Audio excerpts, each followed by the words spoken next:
Hello friends, എല്ലാവർക്കും rover ജോട്ടേൽസിൻ്റെ പുതിയ വീഡിയോയിലേക്ക് സ്വാഗതം. ഇന്ന് നമ്മൾ പോകുന്നത് ചിനക്കത്തൂർ പൂരം കാണാനാണ്.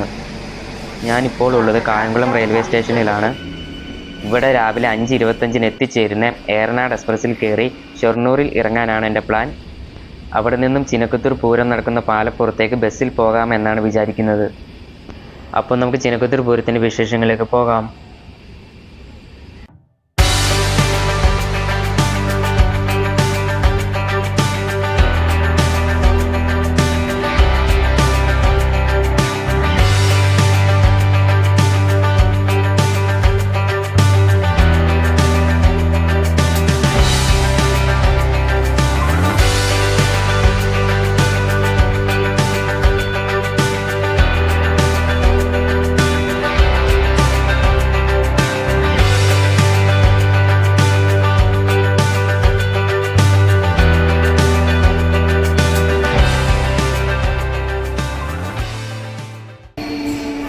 പൂരങ്ങളിൽ വലിയ പൂരം ഏതെന്ന് ചോദിച്ചാൽ ചിനക്കത്തൂർ തട്ടകത്തിന് മറുപേരില്ല.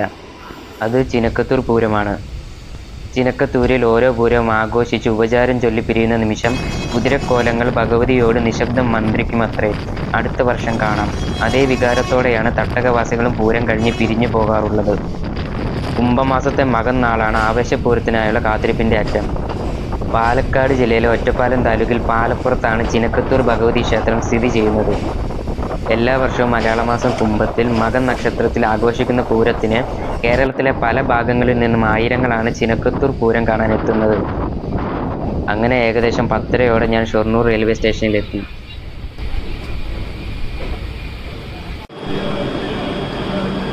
സ്റ്റേഷൻ്റെ മുമ്പിൽ തന്നെ ബസ് സ്റ്റോപ്പ് ഉള്ളത് കൊണ്ട് ചെന്നപ്പോൾ തന്നെ ഒറ്റപ്പാലം ബസ് കിട്ടി.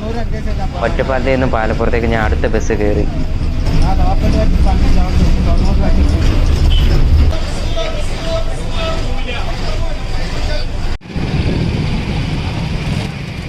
അങ്ങനെ ഏകദേശം 11:15 ഞാൻ ക്ഷേത്രത്തിലെത്തി. രാവിലെ തന്നെ നല്ല തിരക്കുണ്ടായിരുന്നു.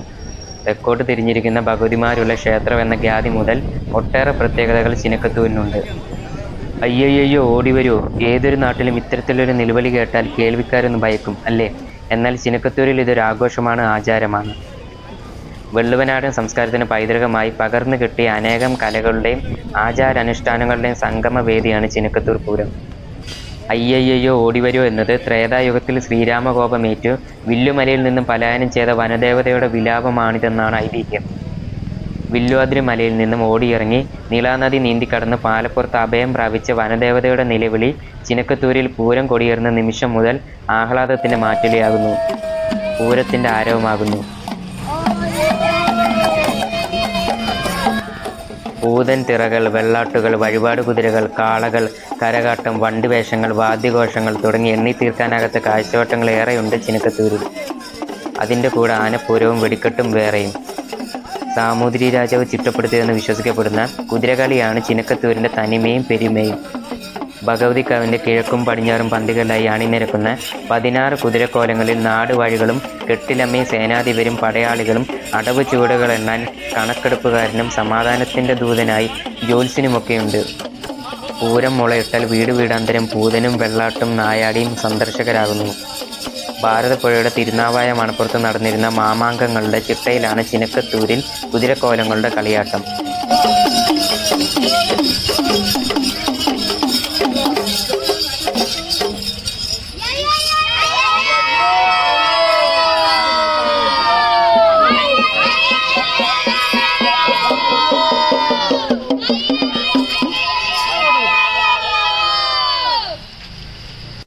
ഞാൻ ഗോപി, ബാണോപാടത്തെ ചെനങ്ങാട് ദേശത്തുള്ളതാണ്. ചെനങ്ങാട് ദേശവും മറ്റേ ഇതിപ്പോൾ പൂരം ചെനക്കത്തൂർ പൂരം നടക്കുന്നത് പാലപ്പുറം ദേശത്താണ്. ചെനക്കത്തൂർ കാവ്. ചെനങ്ങാടും പൂരവും കൂടിയുള്ള ബന്ധം പണ്ടാരക്കുതിര, അതായിട്ടാണ് ഞങ്ങൾക്കതാണ് പൂരം. ചെനങ്ങാട്ടുകാർക്കുള്ള പൂരം ചെനക്കത്തൂർ ഇതിൽ പൂരം തുടങ്ങാനും അവസാനിക്കാനും പണ്ടാരക്കുതിരയാണ് തുടക്കം. കുതിരകളിയാണ് ചെനക്കത്തൂർ കാവിലെ ഏറ്റവും മെയിൻ. അത് കുതിരകളിയാണ് ഫസ്റ്റ് തുടങ്ങലും. നാളെ ഉച്ചയോടുകൂടിയാണ് കളി അവസാനിക്കുക, കുതിരകളി. അതോടുകൂടിയാണ് പൂരം അവസാനിക്കുന്നുമുണ്ടാകുക. അത് ഇതാക്കിയെന്ന് പറഞ്ഞാൽ ഞങ്ങൾ സാമൂതിരി രാജാവിൻ്റെ സാമൂതിരി രാജാവ് ഏൽപ്പിച്ച് തന്നിട്ടുള്ളതാണ് ഞങ്ങൾക്ക് ചെറുങ്ങാട്ടുകാർക്ക്. അപ്പോൾ അങ്ങനെയുള്ള ആ ഒരു ഇതിൽ സാമൂതിരി രാജാവ് ഏൽപ്പിച്ച് തന്നതാണ് ഞങ്ങൾക്ക് ഈ പണ്ടാരക്കുതിര. അത് ചെനക്കുത്തൂർക്കാല് പൂരം ദിവസം ഇവിടെ വന്ന് എടുത്ത് വെളിച്ചപ്പാട് വരും. ഇവിടുത്തെ കോമരം ചെനക്കുത്തൂർക്കാല് കോമരം ഇവിടെ വന്ന് ഞങ്ങൾക്ക് കൽപ്പന തന്ന് ഇവിടുന്ന് വെളിച്ചപ്പാടിൻ്റെ ഒപ്പം കുതിര എടുത്തിട്ട് അവിടെ പോയി. എന്നിട്ട് അവിടെ പന്തിയിൽ അവിടെ അമ്പലത്തിൻ്റെ മുമ്പിൽ വെച്ചിട്ടും എല്ലാ 16 കുതിരയുണ്ട് ചെറുങ്ങാട് ഈ ചെനക്കുത്തൂർക്കാവിന്.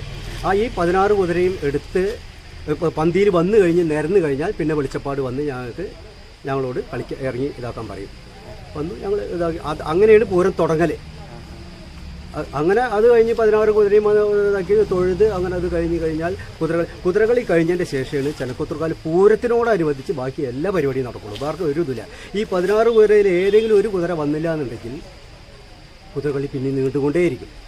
അങ്ങനെയുണ്ട്. അപ്പോൾ കുതിരക്കളിയാണ് ഏറ്റവും കൂടുതൽ പ്രധാനം. അത് കഴിഞ്ഞാൽ കുതിര, അത് കഴിഞ്ഞാൽ തേരിൻ്റെ ഒപ്പം തട്ടുമ്മക്കൂത്ത്, അത് കഴിഞ്ഞിട്ട് പിന്നെ വേഷങ്ങൾ, ആനപ്പൂരം, ഇതൊക്കെ ഉണ്ട്. അങ്ങനെ ചെനക്കുത്തൂർക്കാല പൂരം എന്ന് പറഞ്ഞാൽ അതേപോലെ ഒരു പൂരം കേരളത്തിലില്ല. എല്ലാ ആഘോഷങ്ങളുള്ളത് കേരളത്തിലില്ല. ഇനിയിപ്പോൾ തൃശ്ശൂർ പൂരമാണെങ്കിലും അവിടെ ഒന്നുണ്ടെങ്കിൽ ഒരു ഇതില്ല. അവിടെ കുതിരകൾ അങ്ങനെയുള്ള ഇതൊന്നുമില്ല. അതേപോലെ പ്രസിദ്ധമായ പൂരങ്ങൾ എവിടെ നോക്കിക്കഴിഞ്ഞാലും ഈ ചെനക്കുത്തൂർക്കാവിലുള്ള ആഘോഷങ്ങളുടെ അതേപോലെ കേരളത്തിലൊരു പൂരമില്ല. അതാണ് ഈ ചെനക്കുത്തൂർക്കാല പൂരത്തിലുള്ള പ്രാധാന്യം.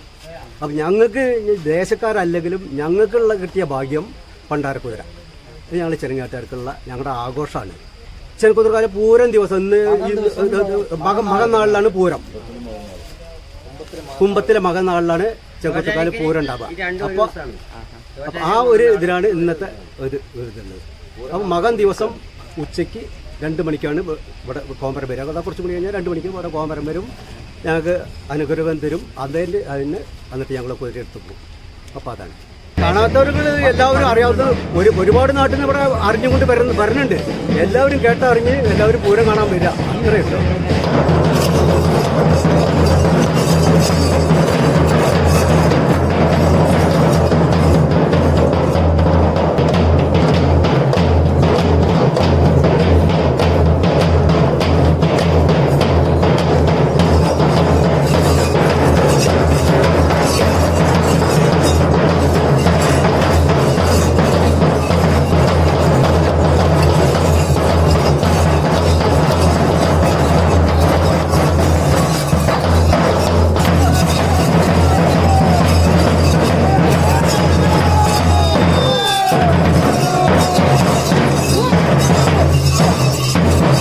എൻ്റെ പേര് ഉണ്ണീഷൻ. അച്ഛനാണ് എൻ്റെ ചുമതലക്കാരൻ. അച്ഛൻ്റെ പേര് ചന്ദ്രൻ, ആശാരി ചന്ദ്രൻ, പാലപ്പുറത്ത് എന്ന് പറയും. കുംഭമാസത്തിലെ മകനാളിലാണ് ചെനക്കുത്തൂർ പൂരം. ചെനക്കുത്തൂർ പൂരത്തിൻ്റെ എല്ലാത്തിലും പ്രധാനമായിട്ടുള്ള രീതിയാണ് കുതിരകളിയാണ് പ്രധാനപ്പെട്ടത്. ഈ കുതിരകളിയിൽ ഇവിടെ 4 കുതിരകൾ ഞങ്ങൾ പണിയും. 4 കുതിര പണിയും. അതിൽ 2 കുതിര ഞാൻ പണിയും, 2 കുതിര എൻ്റെ വലിയച്ഛന്മാർ പണിയും. ഞങ്ങളതിൻ്റെ രീതികൾ ഉണ്ടാക്കി കൊടുക്കും, അതിൻ്റെ രൂപം ഉണ്ടാക്കി കൊടുക്കും. ബാക്കിയുള്ള രീതികൾ മുഴുവൻ ചെയ്യുക കുമാരേട്ടൻ അനിയൻ ചന്ദ്രേട്ടനാണ്. കുമാരേട്ടനായിരുന്നു അതിൻ്റെ ചുമതല. കുമാരേട്ടൻ്റെ അനിയൻ ചന്ദ്രേട്ടനാണ് അതിൻ്റെ മുഴുവൻ രീതികൾ ചെയ്യുക. ബാക്കിയുള്ള അതിൻ്റെ ആ രീതികളിൽ മറ്റേ അതിൻ്റെ ചന്തം വരുത്തുന്നതും അതേമാതിരി ആ തുണികൾ കെട്ടുന്നതും മറ്റുള്ളതൊക്കെ ചെയ്യുന്നത് ഈ കുമാരേട്ടൻ അനിയൻ ചന്ദ്രേട്ടനാണ്. ഞങ്ങൾ ചെയ്യുന്നത് മരത്തിലത് ഈ ഫ്രെയിം ഉണ്ടാക്കിയിട്ട് മരത്തിൽ അതിൻ്റെ രീതികളൊക്കെ ചെയ്ത് അതിൻ്റെ വരുന്ന രീതികൾ ചെയ്തു കൊടുക്കും. എന്നതിന് ശേഷം ഞങ്ങൾ ഈ ബാക്കിയുള്ള മുഴുവൻ രീതികളും അവർ ചെയ്യും. പിന്നെ പൂരം ദിവസം ഞങ്ങൾ ഇങ്ങോട്ട് വരും. കാവിൽ വന്നാൽ ഞങ്ങൾക്ക് ഇവിടെ നിൽക്കാം. ഇവിടെ നിന്നിട്ട് കാവിലത്തെ കാര്യങ്ങൾ മറ്റേ ഇവിടുത്തെ കാവിലത്തെ രീതികളനുസരിച്ച്, അതായത് ചടക്കം, അച്ചടക്കം, മറ്റേ അതിൻ്റെ ബഹുമാനം, അതിൻ്റെ എല്ലാ രീതികളനുസരിച്ച് കാവിൽ കുതിരപ്പണിയുടെ രീതികളും ഞങ്ങൾക്ക് ചില രീതികൾ, ചില അവകാശങ്ങൾ എന്നുള്ള രീതികളായിട്ട് വരുന്നുണ്ട്. അത് ഞങ്ങൾക്ക് ഇവിടുന്ന് തരും. ഈ കുതിര പണിയുന്ന സമയത്ത് ഞങ്ങൾക്ക് കൂലി നല്ല രീതിയിൽ കൂലി തരാറുണ്ട്. അത് അവർക്കും കൊടുക്കും, ഞങ്ങൾക്കും തരും. ഞങ്ങൾക്ക് പിന്നെ ഈ പൂരം ദിവസം ഇവിടെ വന്നിട്ട് ഒരു മറ്റേ ഈ കുതിരകളി കഴിയുന്നവരെ അത് നിൽക്കുക. നാളെ കുതിരകളി കഴിയുന്നവരെ ഞങ്ങളതിന് നിൽക്കുക. കുമാരേട്ടനും ഞാനും മറ്റേ അതിൻ്റെ ബന്ധപ്പെട്ട ആൾക്കാരും നിൽക്കുക. ഇതിലിപ്പോൾ ഈ 4 കുതിരകൾ ഞങ്ങൾ പണിയുന്ന കുതിരയാണ് കാവിലെ പ്രധാന കുതിര. സാമുദ്രികോലകം രാജാവ് പണ്ടാരക്കുതിര എന്നതിന് പറയും. അത് ഞങ്ങൾ പണിയും. പിന്നെ വരിക്കാശ്ശേരി കുതിര അത് ഞങ്ങൾ പണിയും. ഈ 2 കുതിരകൾ സമുദായവും മറ്റു കുതിരയും വലിയച്ഛന്മാർ പണിയും. അങ്ങനെ പണിതിട്ട് ഈ 4 കുതിര വൃത്തിയായിട്ട് ഇവിടെ നിൽക്കും. ഓരോ ദിവസം ഇന്ന് ഈ നേരത്ത് വന്നിട്ട് അതിൻ്റെ രീതിക്കനുസരിച്ച് ഞങ്ങൾ കുതിര ഇളക്കും. മുള കൊണ്ടാണ് ഈ കുതിരക്കോലങ്ങൾ ചെയ്യണത്. മുള കൊണ്ട് ഇതേമാതിരി ഫ്രെയിം ഉണ്ടാക്കിയതിന് ശേഷം പിന്നെ മുളകൾ അതിന് അനുസരിച്ച് ഇവിടെ അതിൽ പണികൾ വരും. തലങ്ങും വെച്ചിട്ട് ലാപ്പൊക്കെ വെച്ച് ബലപ്പെടുത്തി ആ രീതി ഇതിൻ്റെ നമ്മൾ ആ രീതി വരില്ലേ അത് ചെയ്യും. അത് ഈ മുളയിൽ ഇതിൻ്റെ ഇങ്ങനെ ഇത് മരത്തിൽ ഇതിൻ്റെ ഉള്ളിൽ കുറേ രീതികൾ വരും. അതൊക്കെ മരത്തിൽ ബാക്കിയുള്ളത് മറ്റേ മുളയിൽ ഇത് മറ്റേ ഈ കുതിരയുടെ രീതികൾ കഴിഞ്ഞാൽ പിന്നെ അവർ ഈ വാഴച്ചപ്പ് കൊണ്ട് അത് ബലാക്കും, വൃത്തിയാക്കും. അതിന് ശേഷം തുണി ഒഴിഞ്ഞ് വൃത്തിയാക്കും. ഇനി ഇവിടെ വെളിച്ചപ്പാട് വരേണ്ട ഒരു സമയമായി. ഇനി അവർ കൂടെ നിൽക്കണം.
കുതിരക്കളിക്ക് പിന്നാലെ മുതലിയാർ തെരുവിൽ നിന്ന് എഴുന്നള്ളിക്കുന്ന 22 അടി പൊക്കമുള്ള അലങ്കൃതമായ തേരും കഥകളി വേഷമെന്ന് തോന്നിപ്പിക്കുന്ന ചുട്ടിയും ചമയങ്ങളും മുദ്രകളും ചുവടുകളുമായി വരുന്ന തട്ടിൻ മേൽക്കൂത്തും ആവേശമറിയിച്ച് സന്നിധാനം അടങ്ങും. പിന്നെ അങ്ങോട്ട് പൂരക്കാഴ്ചകളുടെ പ്രവാഹമാകും.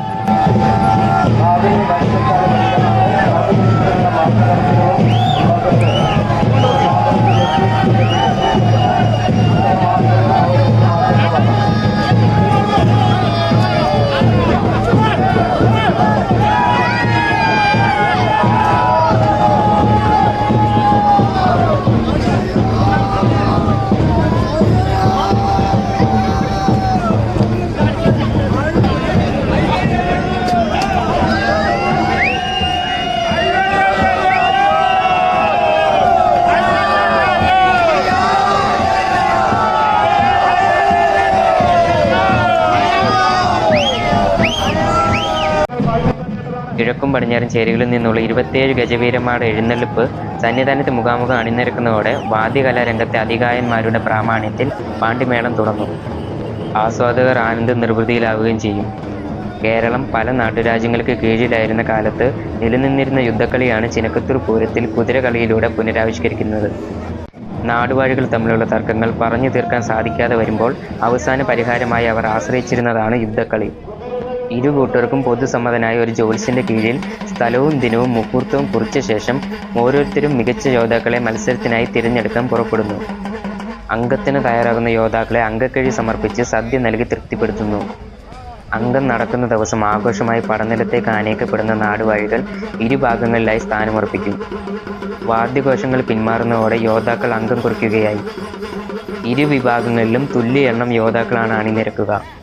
സാവധാനം ചുവടുവെച്ച് തുടങ്ങുന്ന മത്സരങ്ങൾ വാശിയേറിയ പോരാട്ടങ്ങളായി പരിണമിക്കും. ഈ സമ്പ്രദായം ചിനക്കത്തൂരിലെ കുതിരകളിയിലും കാണാം. ചിനക്കത്തൂരിൻ്റെ കുതിരകളിയിൽ കിഴക്കും പടിഞ്ഞാറുമായി 8 വീതം കുതിരകൾ അണിനിരക്കുന്നു. പടിഞ്ഞാറൻ ചേരിയിലെ പണ്ടാരക്കുതിര നാടുവാഴിയെയും കിഴക്കേച്ചേരിയിലെ പണ്ടാരം യുവരാജാവ് ഏറാൾപ്പാടിനെയും പ്രതിനിധാനം ചെയ്യുന്നു. തോട്ടക്കരക്കാര് കെട്ടിലമ്മയും സൈന്യാധിപന്മാരെ വരിക്കമാഞ്ചേരിയും നെല്ലിക്കുറിശിയും കൊച്ചി രാജാവും പുതുക്കോവിലകവും കണക്കെടുപ്പുകാരനായ സമുദായവും പടയാളിയായ അമ്പാടി കോവിലകവും പടിഞ്ഞാറൻ ചേരിയിൽ അണിനിരക്കുമ്പോൾ കിഴക്കേച്ചേരിയിൽ പണ്ടാരത്തോടൊപ്പം മന്ത്രിയെടുത്തുമന സേനാധിപൻ, മന്ത്രിയെടുത്ത് അകമ്പടി, പഴയെടുത്തുമന, കിള്ളിക്കുരിശിയും കുടിനീലം ഇല്യം എന്നീ പടയാളികളും മംഗലത്തുമന ജ്യോത്സ്യനും അണിനിരക്കുന്നു. യുദ്ധക്കളിക്ക് സമാനമെന്നോണം ഇരു പണ്ടാരങ്ങളും ഭഗവതിയെ തൊഴുതു വണങ്ങിയ ശേഷം പടിഞ്ഞാറൻ ചേരിയിലെ വരിക്കുമാഞ്ചേരിയും നെല്ലിക്കുരിശിയും കിഴക്കുള്ള അകമ്പടിയും യഥാക്രമം കളത്തിൽ ഇറങ്ങുന്നതോടെ കുതിരക്കളി ആരംഭിക്കും. ഓരോ കുതിരയ്ക്കും കളത്തിൽ ഇറങ്ങാനുള്ള ഊഴ നിശ്ചയിച്ചിട്ടുണ്ട്. ജ്യോത്സ്യനെ പ്രതിനിധീകരിക്കുന്ന മംഗലത്തുമന കുതിര കളത്തിലിറങ്ങി കളി നിർത്താൻ മൗനാനുവാദം ചോദിക്കുന്നതോടെയാണ് കുതിരക്കളിയുടെ വിരാമം.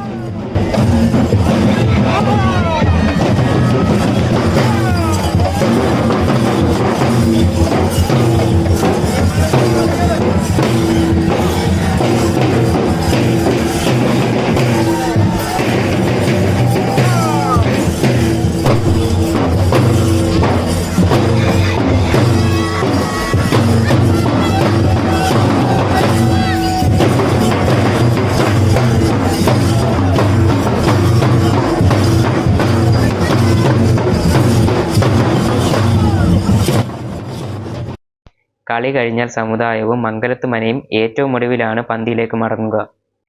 ജ്യോത്സ്യൻ ക്ഷേത്രം വലം വെച്ച് വിടവാങ്ങുന്നതോടെ കുതിരകളി പൂർണ്ണമാകും. രാത്രി 8-ന് പടിഞ്ഞാറൻ ചേരിയുടെയും 9:30-ന് തെക്കുമംഗലം ദേശത്തിൻ്റെയും വെടിക്കെട്ടുകളോടെ പകൽ പൂരം പിരിയും. രാത്രി പൂരത്തിനായുള്ള കാത്തിരിപ്പും ആഘോഷമാണ്. മകം നാളിൽ പിറന്ന ഉത്സവം പൂരം നാളിലേക്ക് വളരും. പുലർച്ചെ വീണ്ടും എത്തുന്ന ആനപ്പൂരങ്ങൾ സന്നിധാനത്തെത്തുന്നതോടെ രാത്രി പൂരത്തിന് തുടക്കമാകും. പാണ്ടിമേളം കഴിഞ്ഞ ആനപ്പൂരം വിടവാങ്ങുന്നതോടെ തേര്, തട്ടിന്മേൽ കൂത്ത്, കുതിരകളി എന്നിങ്ങനെ ആചാരം കൽപ്പിച്ച് ഊഴമനുസരിച്ച് ഒരു വട്ടം കൂടി പൂരം പൂത്തുലയും. കുതിരക്കോലങ്ങൾ ഉപചാരം ചൊല്ലി പിരിയുന്നതോടെ അടുത്ത വർഷം കാണാം എന്ന ആത്മകഥത്തോടെ ആരവങ്ങൾ നിലയ്ക്കും.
ശ്രദ്ധിക്കുക, ഇരു പന്തികളിലെയും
അച്ചേട്ടാ ആ ക്യാമറയോട് ഹായ് കൊടുക്കി. മേലുള്ള ക്യാമറ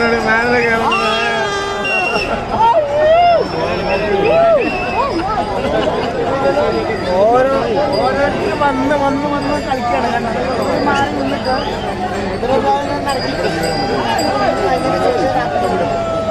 പോകും.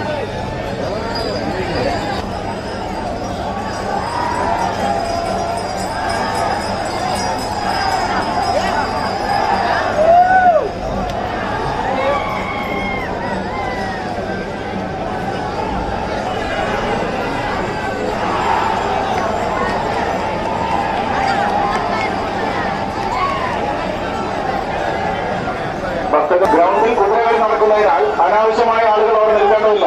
അവർ അവിടെ നിന്ന് മാറി നിൽക്കേണ്ടതാണ്.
ഗജവീരശ്രേഷ്ഠന്മാരുടെ മുൻപിൽ പ്രഗത്ഭരായ മേളവിദ്വാൻമാർ നടത്തുന്ന മേളം ആസ്വദിച്ചുകൊണ്ട് ആസ്വാദകർ ആവേശഭരിതമായി നിൽക്കുന്ന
എല്ലാവർക്കും വീഡിയോ ഇഷ്ടമായെന്ന് വിശ്വസിക്കുന്നു.